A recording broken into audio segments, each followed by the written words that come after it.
Let's make carne guisada, which is beef stew together. I'm gonna teach y'all my recipe. Start by adding some regular oil in the bottom of your pot. And you're going to wait for that to heat up, and you're gonna take your onion, your bell peppers, and your cachucha peppers, and you're going to saute them in here once this all gets hot. Ingredient wise, you're going to need chicken bouillon, beef bouillon, along with tomato bouillon. You're going to need bay leaf, cumin, sofrito, and then here we got oregano, paprika, onion, and garlic powder. And that's what I have all here. Don't come for me, but I did measure all of my seasonings with a plastic spoon, and it was just one full spoonful of each. So the garlic, the chicken bouillon, the tomato bouillon, the beef bouillon, the bay leaves, I got 2. I even got oregano. It's all the same, y'all. My oil is nice and hot, so I'm gonna go in and add my onions, my bell peppers, and my cachucha peppers. I use every color of my bell peppers, so there's orange, yellow, and there's green in here.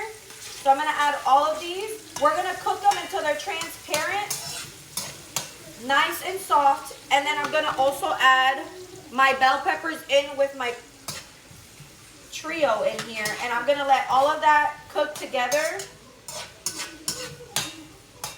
I love this smell. And here I have my meat. It's pressure cooked, so it's nice and tender. And do not throw away any of the water in here. Now you're gonna add your sofrito. I'm gonna do 4 big spoonfuls of sofrito into my mixture.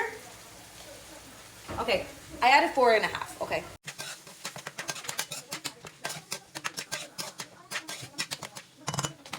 Add only a little bit of my tomato sauce.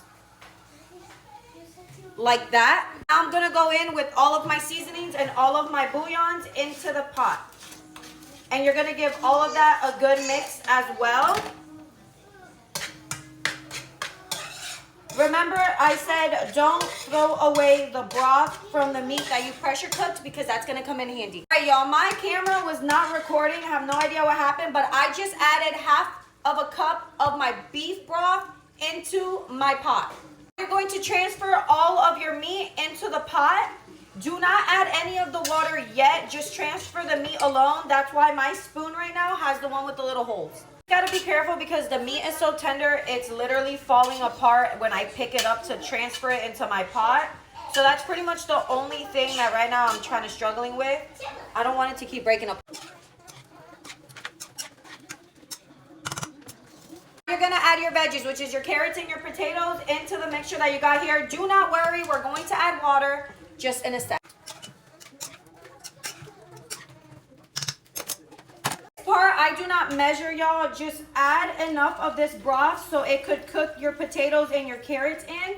It's honestly so rich in flavor though. Y'all don't have to worry about the seasoning or anything, because everything that you added before should be good enough and give it amazing flavor. This smells delicious in here. And our last step is to add cilantro. Alrighty, y'all, and this is what we're working with. We're gonna wait for it to boil, and then we're gonna add a little bit more of the tomato sauce just to thicken up our broth along with our cilantro. Only thing that needs to cook in here is the carrots and the potatoes, because the meat is already cooked.